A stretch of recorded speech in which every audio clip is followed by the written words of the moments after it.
Hi, folks. This is Ju. Can you hear me?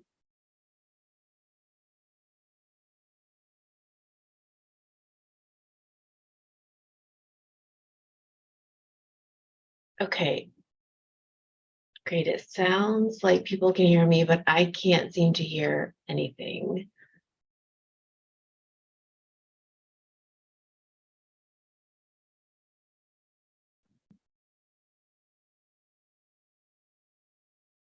Did you want us to unmute to see if you could hear us? Oh, terrific. Great. I can Okay. hear you. Can you hear me Yeah, okay? so I just unmuted. All right.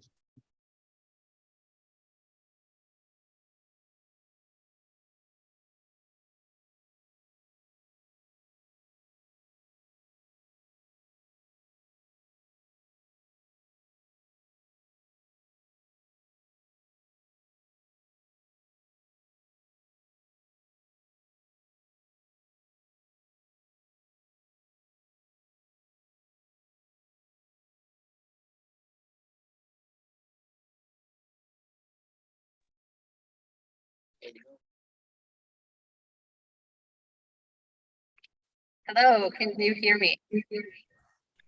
Great. Yep, I can hear you. All right, so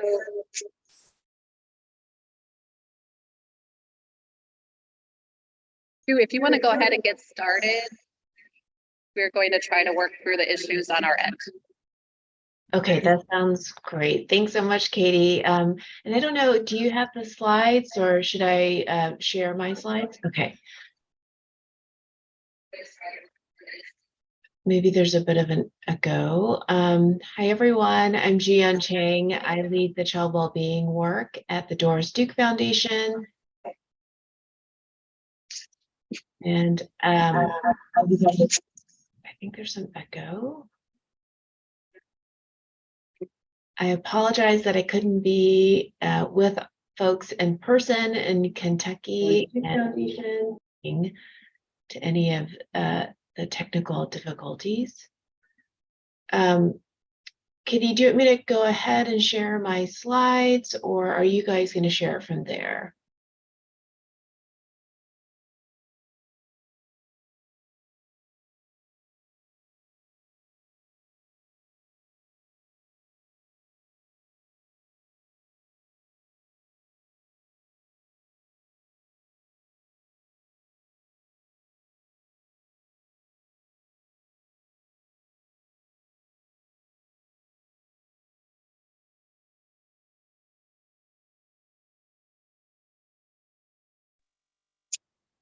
We'll share from here.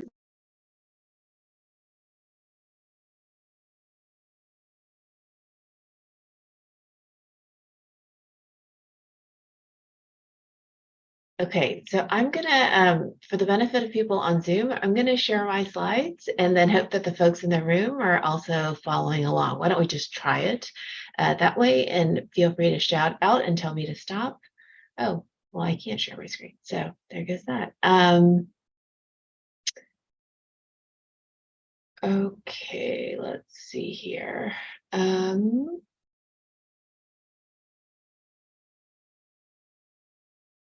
you tell me what you're seeing on your screen? We can't see anything on the Zoom.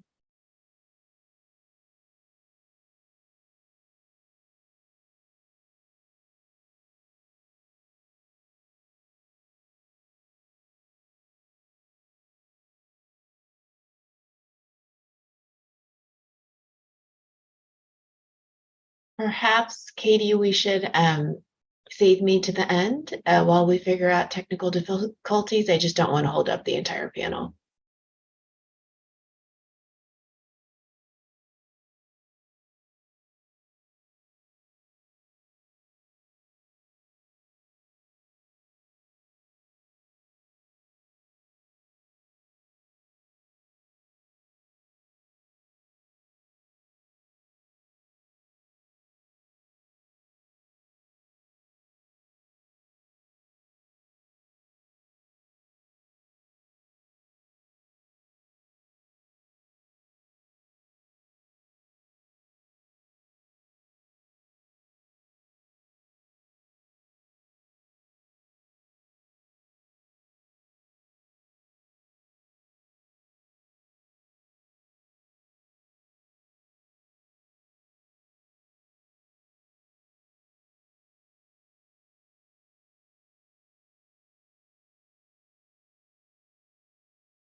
Oh, terrific. I see the slides. Okay, great. If we'll go, so thank you, everyone.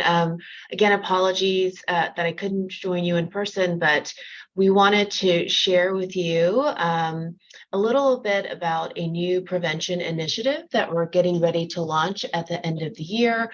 Would love to get your input, which we can do if we have time today, but also feel free to contact me by email or phone. Would love to hear more about how we can work together on this really important effort to move our system upstream. You see some of the partners that we are working with on this initiative, including Chapin Hall, Foster America, the Government Performance Lab at the Harvard Kennedy School, Project Evident, and Think of Us. If we go to the next slide, I have 3 data slides that really help lay the groundwork for why we are focusing on this particular narrow piece of what we believe is important system change. If we go to the next slide, please.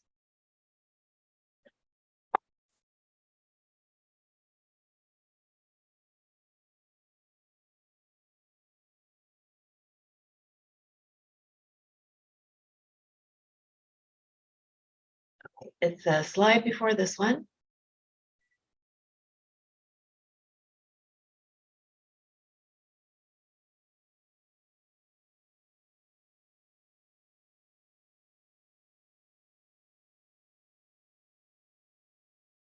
Thanks so much. If we go up one slide.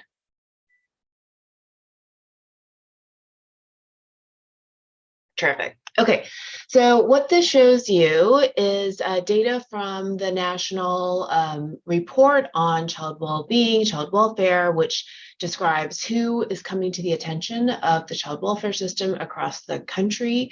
And we pulled this slide out of that child maltreatment report to really make one main point, which is that there's really a mismatch between how the public perceives the child welfare system as really a child well-being system that they believe will help children address a range of needs as well as safety concerns.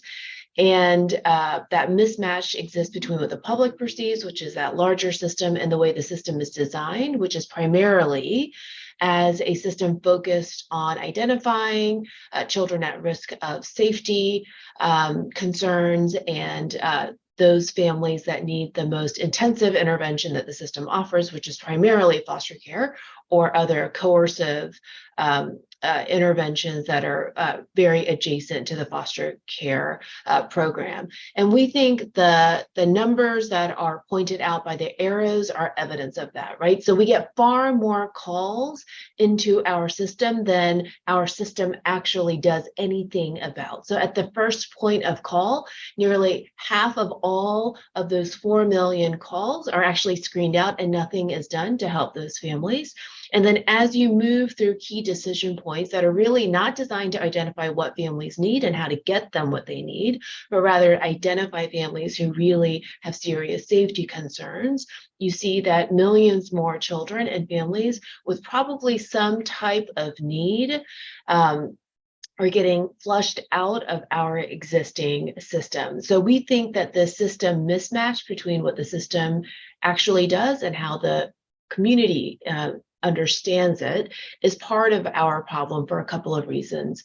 One, we think that it creates distrust between the community and the child welfare agency, as well as between community members and families with needs.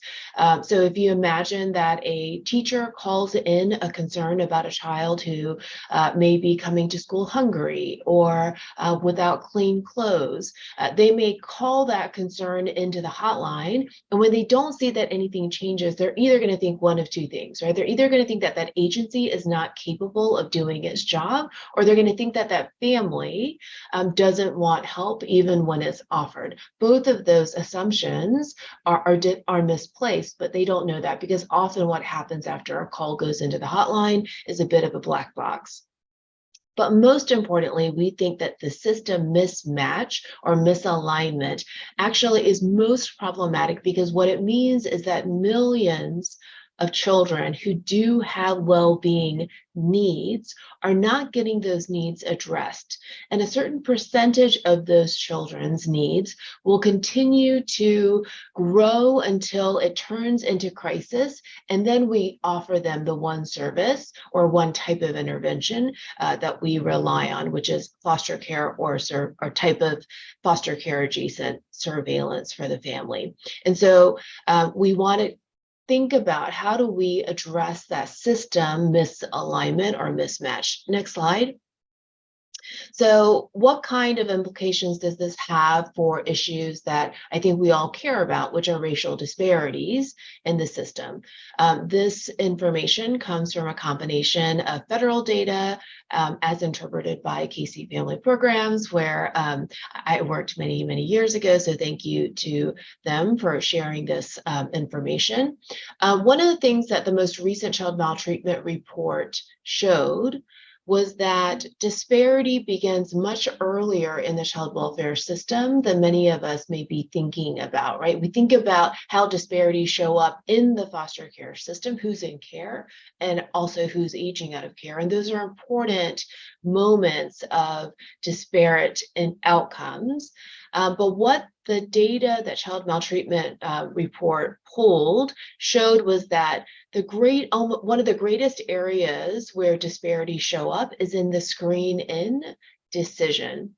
And so the main point here is that if we care as a collective about reducing racial disparities in the foster care system, we really need to think about making changes earlier upstream in the system. And then the last data slide that I want to show you before I talk about our intervention is in the next slide, which really has to do with federal policy and money.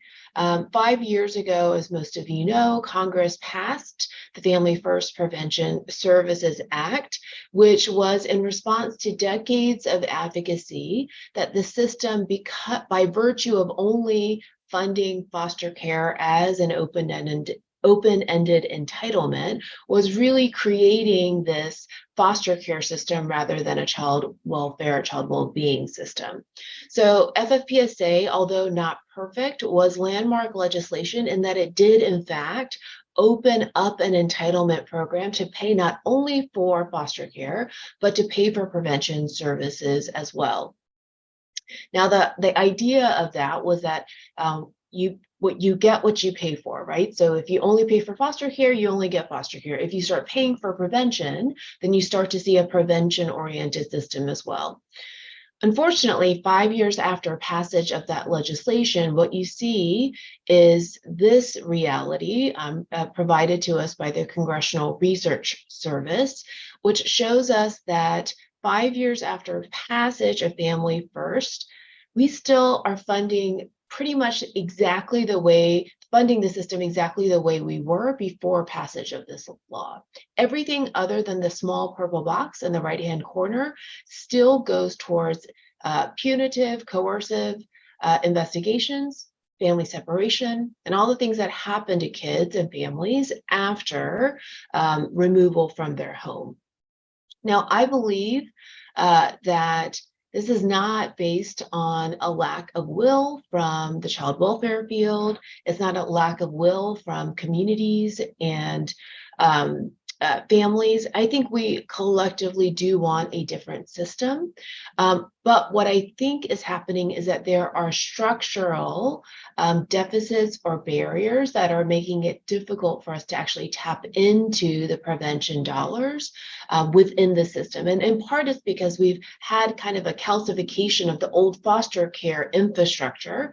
And so we believe that part of unlocking the promise of Family First and actually creating the type of prevention-oriented system that I think we collectively would like to see requires building out a new structural response that enables to see families who need support, connect with them in their communities, and meaningfully help them access the services, supports, and concrete support that they need. So next slide. So this is how Doris Duke would like to start contributing in a small way to unlocking some of those or building out those new structural pieces that we think are so essential. So what you see here is that on the left-hand side is the existing system, right? We have community members, reporters, whether they're educators, medical professionals, or law enforcement officials, sending the vast majority of calls to the child protection system, in large part because it is the only system of response that exists. And when people see needs, and in addition, when people are told by law that they have to call these needs into CPS, they are going to do that.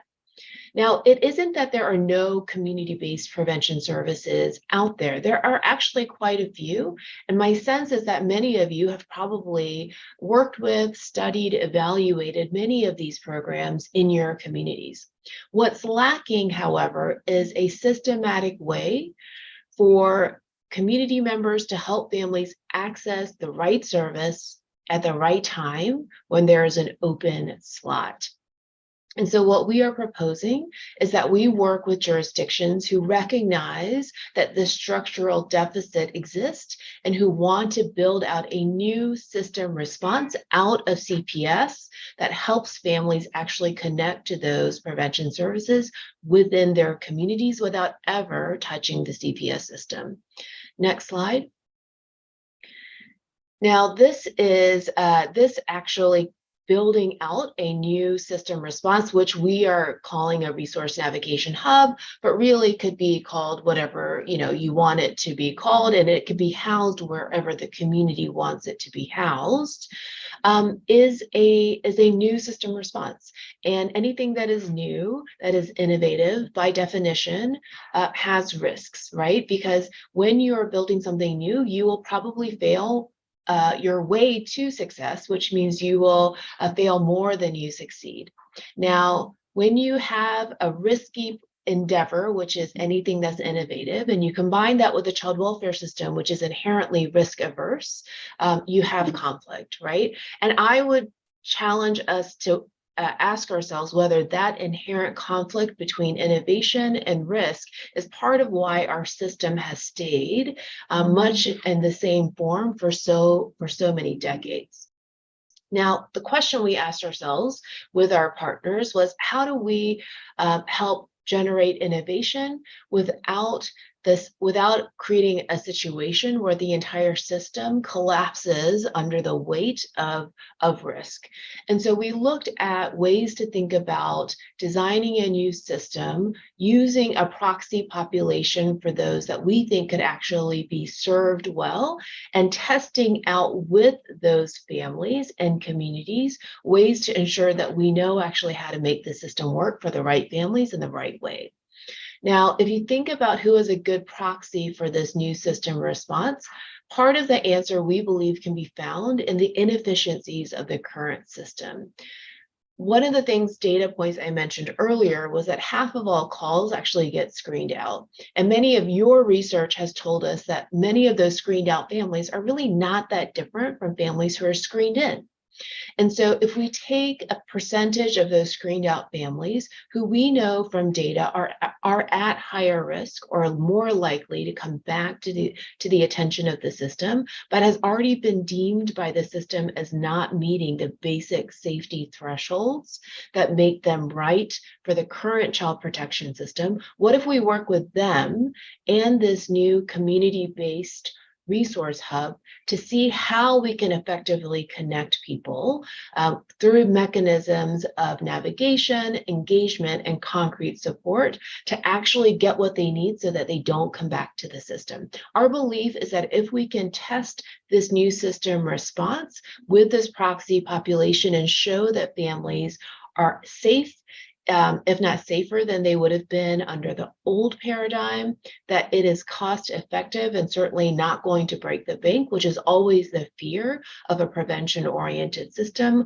among policymakers, and that it can be systematically designed, implemented, and therefore replicated, then we think, if we go to the next slide, that we actually will have some evidence that will drive the kind of mindset shift that is so essential for true system change. What we've got to do is actually prove to the community that there is a better, more appropriate, safer way for us to help families who have needs that can be reliably used, rather than going through an unreliable and ineffective child protection system. Part of the reason for that, for this way of thinking about the work, is that we talked to a lot of folks who did intensive, really thoughtful, mandated reporter trainings. And what they found was that even when they could convince mandated reporters that child well-being needs were not appropriate for CPS, it didn't really change behavior when there wasn't an alternative system for those community members to send the concerns and needs that they were witnessing. And so what we want to do is be responsive to that reality, and in fact create a place that not only helps meet the community members' needs, but most importantly meets the family's needs, so that they actually can thrive and not simply avoid foster care. The last slide I want to show you, if we go to the next one, are the four elements of experimentation and process development that we really think we need to understand better and get right if this new system response is going to work. The first is figuring out which families actually need even this level of system support, because one, this is still a system intervention, and most families don't need it, and we never should give families help that, quote unquote, help that they don't need, because then it's not help. And two, because this is going to cost money, and knowing the realities of the budget constraints within which we live, we need to make sure that we are targeting this type of system response for families who actually need it. And we need to be able to figure out what they need when we find them. The second key element is engagement. We looked at a lot of the voluntary prevention programs that are included in the hotline, and again, that many of you have studied, including home visiting and other voluntary programs. And one of the things that we were heartened to see was that there is robust research and evidence that these programs work. What we also found was that the families who often need these services the most, those with moderate risk, are the least likely to engage in these voluntary prevention programs. I think the range of engagement nationally across these programs is anywhere from 5 to 12%. I call this the engagement gap, and we have to collectively figure out how to close this gap if we're going to have a prevention system that works. No matter how many programs we fund, if families don't want or see the utility of receiving these services, we're not going to see a difference in the lives of children and families, which I think is all of our aim. Now, the good news is I think we have other fields in human services that we can look to try and learn how we can do this work better. And I think it's also connected to the next two elements of system design that we're really paying attention to. The third is navigation.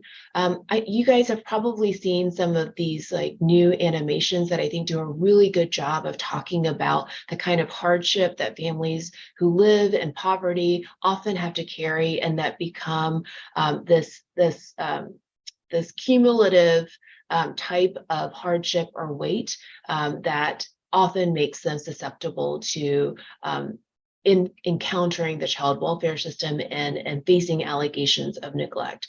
The reality is that often the helping system we have created, this siloed bureaucratic system where people have to chase after different services with different parameters, requirements, reporting, etc., actually becomes an additional hardship that families have to endure and often don't even lead to services because of long waiting lists. And so part of what we want to do is to take out and remove that hardship of accessing services by providing care coordination through a trusted navigator who will help someone find open slots for services that they need holistically. Finally, we do want to acknowledge that there is a relationship between poverty and child welfare system involvement. And I would say, having worked really diligently on getting FFPSA passed into law, one of the gaps, the holes in that policy is that we don't provide concrete support for families. And we debated this in Congress, and what staff both on the right and left said was, I want to include this. Like, I get how basic needs can keep families out of the system, but what we don't have is evidence of which families need how much for how long. And without the ability to answer that question, Congress could not put a price tag on what that particular element of support in FFPSA would cost, and therefore could not get it passed into law. And so what we want to do, what we believe philanthropy is particularly well poised to do, is to provide the seed funding to actually do the kind of experimentation that can answer the questions that Congress has, so that we can get FFPSA modified and include the kind of concrete support that we know families need. So finally, before I close, what this will look like is that Doris Duke, in partnership with a few other funders and the TA providers that I listed on that first slide, will actually select 3 to 4 jurisdictions where we will provide intensive, on-the-ground, dedicated technical assistance in jurisdictions that want to answer these questions of how do you create the mechanics of a new system response. And we will also provide, in addition to that technical assistance, $3 million in cash that the jurisdiction, in partnership with the families and communities, can design as a way of delivering concrete supports to the families at greatest risk of system involvement. This will be a 3-year demonstration. And we're really excited about what we can learn. Again, we haven't quite launched yet, so we invite anyone who's interested in learning more or participating, talking with us, giving us your expertise to be in touch and let us know how we can work together. Thanks so much.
Question.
So, the last, uh,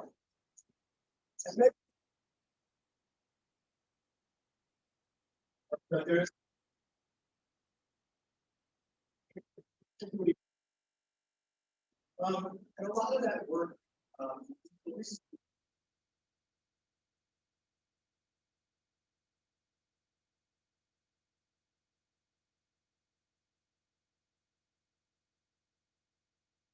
and it can turn out.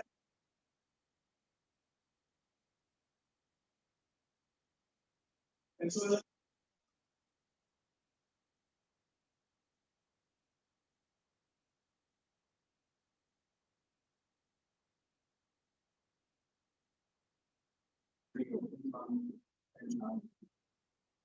stuff like pretty good.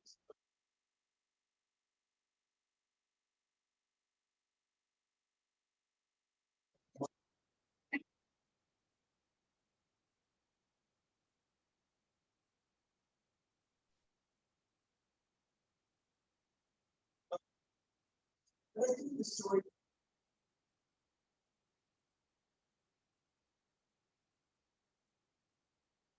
It kind of rests in this broader picture of inequality. And it's small, probably not being alive.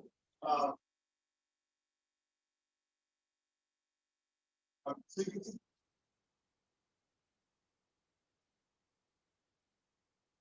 several decades.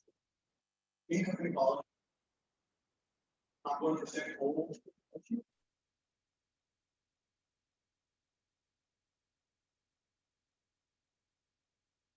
And so as local families have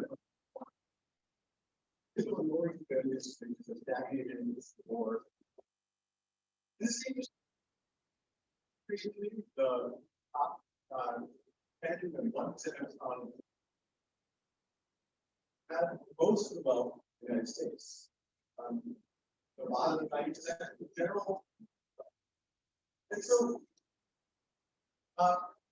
and this is sorry, this is nationalizing. But we have this idea, I think.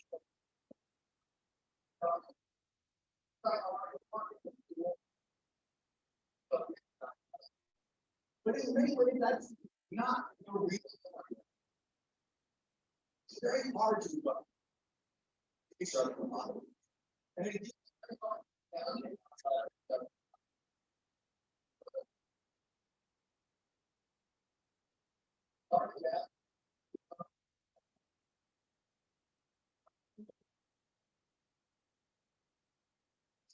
and so there's a fair bit of research doing in sociology.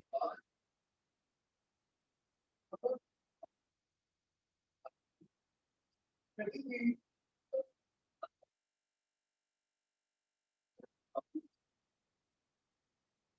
equity, fairness. This has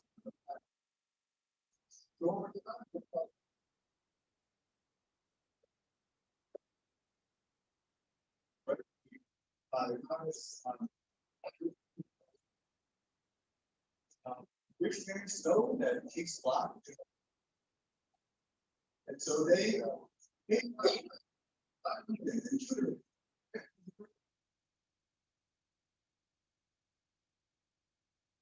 and well, research we are here.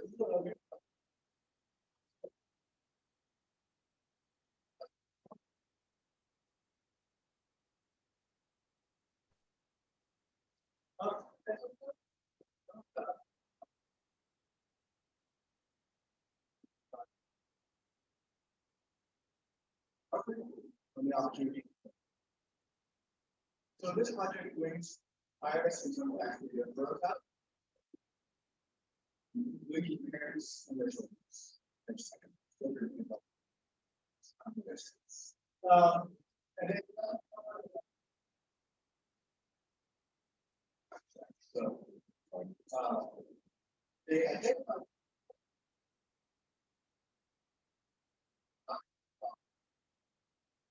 looking at the middle, and then looking at those to the simple setting.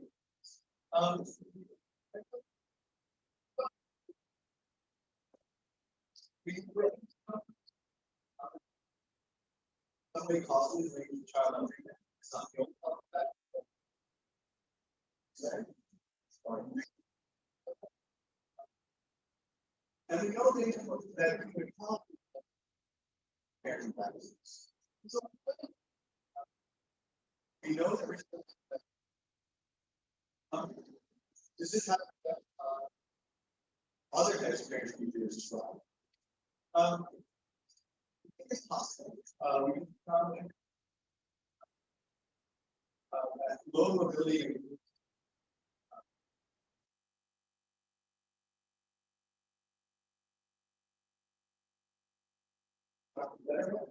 And it may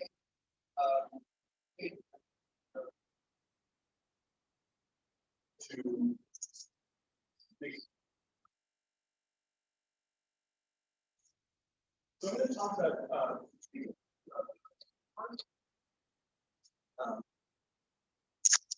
collaborators that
Is the projector.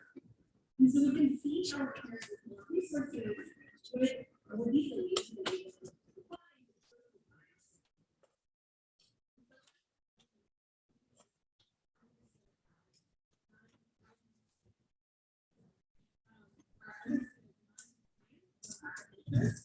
they ended up belonging to guest speakers. And so what I want to engage here is that when you have easy things that individual lives, so this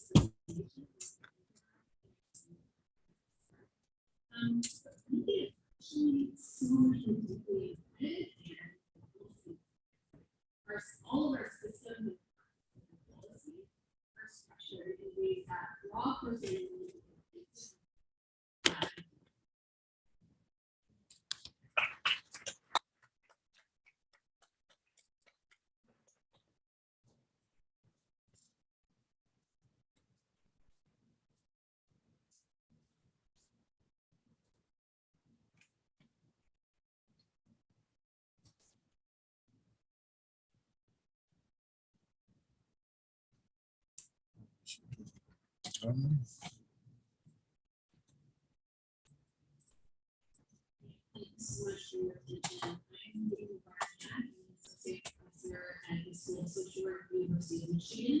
And I'm the last presentation, so thank you for sticking with us.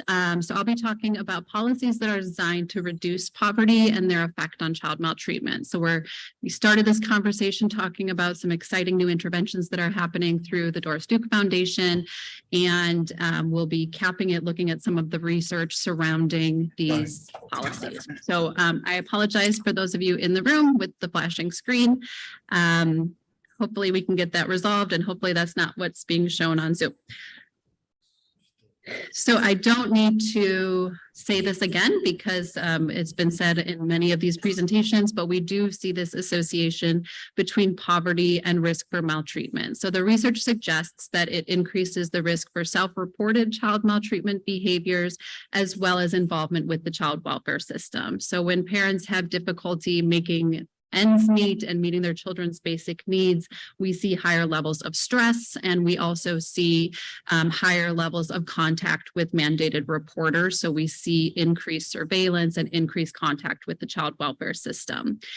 So as Dr. Fong was just talking about, these experiences with the child welfare system are not uniformly positive. And so I think we can all agree that if we can prevent child maltreatment from happening, protect kids, and also prevent families from the contact with the child welfare system, we might have better outcomes across the board.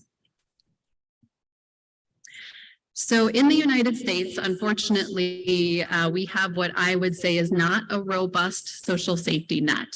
So for families who are struggling economically, we have a patchwork of programs that parents have to try to put together and figure out what the eligibility requirements are. The procedures are different for each program.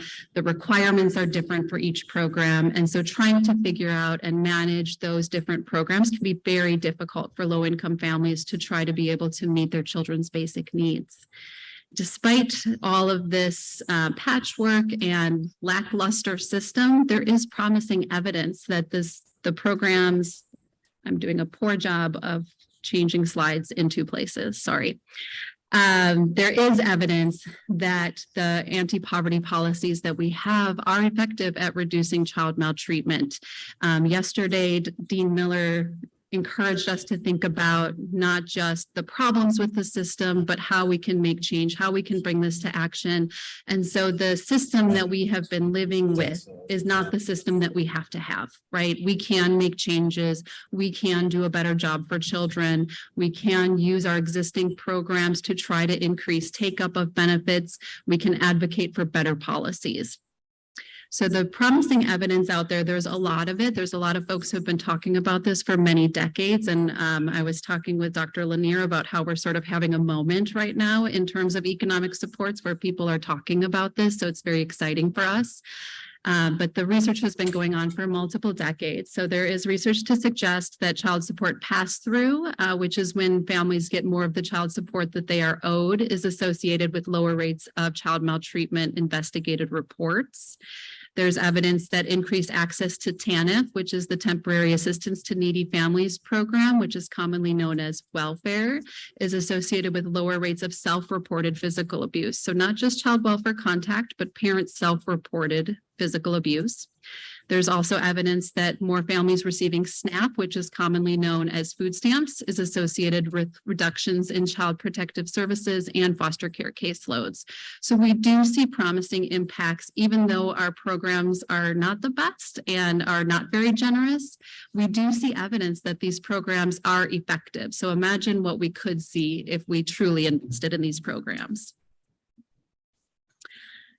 Another program that I've been working, thank you, Will, closely, not that it matters, closely with Dr. Klicka on, who is one of the cohort 1 fellows, who is the PI on a project out of CDC, is looking at childcare subsidies and how that program can reduce child maltreatment. So there's evidence that receiving childcare subsidies is associated with lower rates of investigated child abuse, as well as self-reported supervisory neglect. So when parents have access to assistance with paying for very, very expensive childcare, we see better outcomes for kids.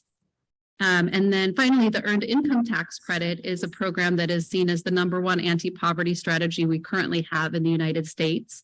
And there's good evidence that the Earned Income Tax Credit is associated with lower rates of abusive head trauma in children, lower rates of self-reported child welfare contact and self-reported child maltreatment, as well as fewer foster care entries. So there's a lot of promising evidence surrounding the Earned Income Tax Credit. Unfortunately, in addition to having a patchwork of programs that are not sufficient to meet families' needs, we also build in a lot of what we call red tape in the policy world. So we make it very administratively difficult for people to sign up for benefits. So as I mentioned, we have different eligibility criteria. You have to go to different offices for different benefits. Some benefits last for 6 months before you have to fill out paperwork again. Other benefits last for a year. They often have competing requirements where you have to be in multiple places at once. I think Dr. Fong's work really speaks to that, and then how compliance is interpreted is very problematic. There is evidence to suggest that more generous and less burdensome policies is associated with lower rates of child maltreatment. So when you make it easier for families to access benefits and you're more generous what you give to families, we see better outcomes for children and for families. So what do we do about this? We have this red tape baked into the system. How do we reduce barriers to receiving benefits? So I just want to talk very briefly about an intervention we just finished in the state of Michigan. It was a 3-year project that ended on September 30th, and it was a quasi-experimental study called Increasing Access to Earned Income Tax Credits. So I want to say thank you to our funder, which was the U.S. Department of Health and Human Services Office of Minority Health. And I also want to say thank you to my wonderful partners, Children Trust Michigan, which is a great prevention agency in the state of Michigan, and the Michigan Department of Health and Human Services. So the Earned Income Tax Credit is one of the more generous benefits that we have in the United States. So families can earn up to almost $7,000 from the Earned Income Tax Credit. It's a refundable tax credit. So once your tax burden is paid for, then you get a check in the mail or a deposit into your checking account for the remainder. And then states have the ability to provide additional tax credits above and beyond the federal level. In the state of Michigan, families can get up to about $2,000. So this is a huge benefit for low-income families. It can be more than 50% of their annual income that they can get as a one-time infusion of cash. And you can also get up to 3 years past due previous years of tax credits. So you can get a significant amount of money. If you didn't apply for it last year and you were due, you can refile an amendment on that. So for low-income families, this is a huge benefit. Unfortunately, about 1 in 5 eligible Americans don't receive the benefit. So we're seeing a huge chunk of people who are eligible for the Earned Income Tax Credit who are not claiming it. So that's a lot of money that's being left on the table that could really help some low-income people. So for this project, we had some very simple goals. We said if earned income tax credit can reduce child maltreatment and people are experiencing barriers to receive earned income tax credit, what happens if we help them? What happens if we reduce some of those barriers? We tell people about it, we help them get signed up for the benefit. So our three goals were to increase economic security by increasing awareness about the earned income tax credit, reducing the barriers that they have to it, reducing stigma, reducing the lack of knowledge. We wanted to increase protective factors in families and reduce ACEs. So we were particularly interested in child maltreatment, but we were also hopeful that we might have positive impacts on intimate partner violence by giving people a pathway out of those relationships and reduce parental mental health issues. So for this program, we had a two-level strategy. We had a public health approach in 44 counties in the state of Michigan, where we provided culturally appropriate multilingual flyers in places where families commonly congregated. And we had information about how to sign up for the benefit, how to get access to free income tax preparation assistance. And then we also had culturally appropriate information that was intended to reduce stigma about applying for the benefit. In addition to that, we had level 2 counties in 6 additional counties where, in addition to the public health approach, we also had some higher level of care for families who were accessing Parents as Teachers home visiting program. And we layered in additional information about benefits advocacy and earned income tax credit. So Parents as Teachers is an evidence-based home visiting program for child maltreatment prevention. And we had control group counties that provided standard care, which was the regular home visiting program. And then in our treatment group counties, we provided training on a program called Your Money, Your Goals, which was a financial empowerment strategy that's free federally. And then we also provided education about the earned income tax credit in particular. So the home visitors had established relationships with families, had worked with them for a long time, and then they layered in, it was sort of another tool in their toolbox where they could talk about these issues when financial concerns came up. Just one other person on. So as I mentioned, this evaluation is just completing. We finished on September 30th, so I don't have final results right now. But we do have our year 2 results, which showed really promising impacts of the evaluation. So what we are seeing in the quantitative piece is that families in the treatment group counties receiving the home visiting approach are reporting more knowledge about the earned income tax credit, a higher level of applying for the tax credit, fewer economic concerns. And then we don't have the statistical power yet to detect a statistically significant difference, but we are seeing promising suggestive impacts in terms of increasing protective factors and reducing ACEs. So hopefully this year with our more families in the treatment intervention, we'll have the statistical power that we need to do that. In addition to the quantitative evaluation, we're doing an in-depth qualitative evaluation as well with treatment group families. And we are hearing that families are having really good outcomes from the program where they're reporting, in particular, the Your Money, Your Goals intervention has been really meaningful for families with feeling more financially empowered, having the resources that they need to be able to have more recreational activities with their children, and reporting lower levels of stress. We will also look at EITC claims data to see if we, on a population level, have been able to increase the take-up of EITC.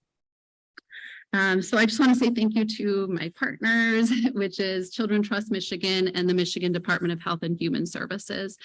So that's all I have. I know that we are way over on time, so we are going to skip the discussion portion, but we still have time for a couple of Q&A if anyone has any questions for any of the panelists. Actually, we're not. We're not. But let's give them a round of applause. Okay. No problem. Find us at lunch. If you have questions for us, we'll be happy to talk about it. Thank you. Yeah, sorry, with all the difficulties, we're gonna try to just stay on time for the rest of the agenda. So we will have a 15-minute break now instead of a 30. So I know that may be difficult, but I think you all can handle it. The next event starts at 10:45, and you have 3 choices of rooms, as you can see on your agenda or in the awesome app. One group will be in here. The other 2, I don't even remember where they are, but first floor. Their classes A and B on the first floor. So please try to be in there as close to 10:45 as you can, because at least in this room, we have some of the research to action partners that are presenting virtually. We can all cross our fingers and that goes well. So we want to be respectful of their time as well. So thank you again to the panelists. We have plenty of time over lunch and during our regular 30-minute breaks later for you all to interact with the panelists and ask them your questions. So thank you.